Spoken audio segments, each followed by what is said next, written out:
பாவக்காவில் நீங்கள் இது வரைக்கும் பொடி பண்ணி பார்த்துருக்கீங்களா? எக்கச்சக்க பெனிஃபிட்ஸ் இருக்கிற இந்த பாவக்காய் பொடியை எப்படி சேர்த்து நம்ம பார்க்கலாம். ஐயோ பாவக்காவா பொடியா அப்படின்னு சொல்லிட்டு ஸ்கிப் பண்ணாமல் இந்த வீடியோவை பாருங்கள். இந்த பாவக்காய் பொடி எக்கச்சக்கமான பெனிஃபிட்ஸ், நம்மளுக்கு உடல் ஆரோக்கியம், டேஸ்ட்டு எல்லாமே இருக்குது. அந்த மாதிரி அற்புதமான பாவக்காய் பொடியை இப்போ நம்ம எப்படி சேர்த்துன்னு வீடியோக்குள்ளே போகிறதுக்கு முன்னாடி நம்ம சேனலை மறக்காமல் சப்ஸ்கிரைப் பண்ணிக்கோங்க. சமையல் பண்ணுங்கள், ரொம்ப ரொம்ப சந்தோஷமாக இருங்க. வாங்க இப்போ பாவக்காய் பொடி செய்கிறத பார்த்துடலாமா? இந்த பாவக்காய் பொடி செய்யறதுக்கு நான் ஒரு நல்ல பெரிய பாவக்காய் எடுத்து பொடியாக கட் பண்ணி வச்சுக்கணும். அது உள்ளே இருக்கிற விதையெல்லாம் எடுத்துட்டு இந்த மாதிரி பொடியாக கட் பண்ணி எடுத்து வச்சிடலாம். அதுக்கப்புறம் ஒரு கடாய் வச்சுக்கிட்டு அதில் 1 டீஸ்பூன் சீரகமும் 1 டீஸ்பூன் தனியாவும் எடுத்துருக்கேன். இதை நல்லா பொன்னிறமாக வறுத்துக்கலாம்.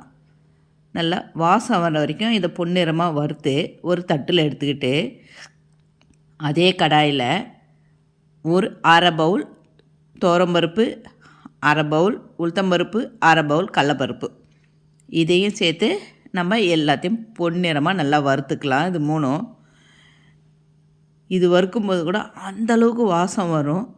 இந்த பொடிக்கு டேஸ்ட் கொடுக்கறதுக்கு இந்த பருப்பெல்லாம் சேர்த்து வறுத்துக்கிட்டு கடைசியாக ஒரு 1/4 பவுல் வேர்க்கடல் தான் சேர்த்துருக்கேன்.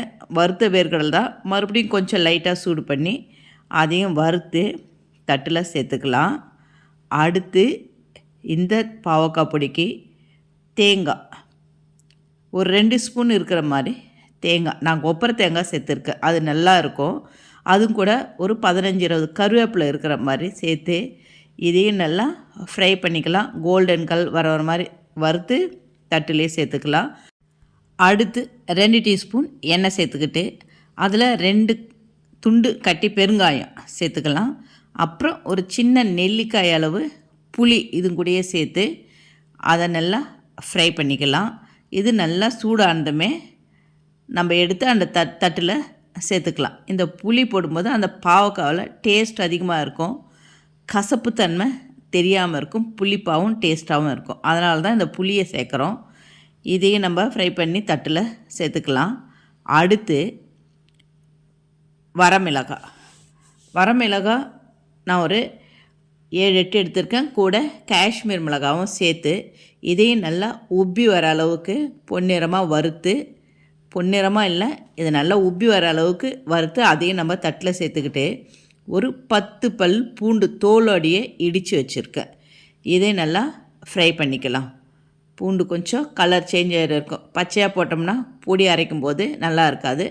அதனால் இந்த மாதிரி கோல்டன் கலர் வர வரைக்கும் ஃப்ரை பண்ணி அதையும் சேர்த்துக்கிட்டு இப்போ கடைசியாக கொஞ்சம் எண்ணெய் ஒரு 4 டீஸ்பூன் மாதிரி எண்ணெயை சேர்த்து நம்ம கட் பண்ணி வச்சுருக்கிற அந்த பாவக்காவை சேர்த்து அதையும் நல்லா ஃப்ரை பண்ணிக்கலாம்.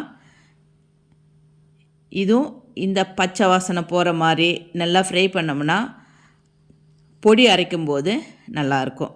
இப்போ இந்த அளவுக்கு ஃப்ரை பண்ணிக்கணும். ஃப்ரை பண்ணிவிட்டு ஆற வச்சிடலாம். எல்லாத்தையுமே இந்த நம்ம வறுத்து வச்ச எல்லா பொருளையும் ஆற வச்சு மிக்ஸி ஜாரில் சேர்த்துக்கணும். சவுண்ட் வருதா? இந்த அளவுக்கு இருக்கணும் பாவக்காய். எல்லாத்தையும் மிக்ஸி ஜாரில் சேர்த்து இதுவும் கூட தேவையான அளவு உப்பு சேர்த்துக்கலாம். அப்புறம் பாவக்காய் கசக்குன்னு நினைப்பீங்களே, அதனால் 1 டீஸ்பூன் இருக்கிற மாதிரி வெல்லம் சேர்த்துக்கலாம். சேர்த்து எல்லாத்தையுமே அரைச்சி பார்த்திங்களா எந்த அளவுக்கு இருக்குது. இதை அப்படியே ஒரு தட்டில் சேர்த்து இது கொஞ்சம் கட்டி கட்டியாக தான் இருக்கும், அதனால் கையாலே நல்லா உதிர்த்து விட்டுக்கணும்.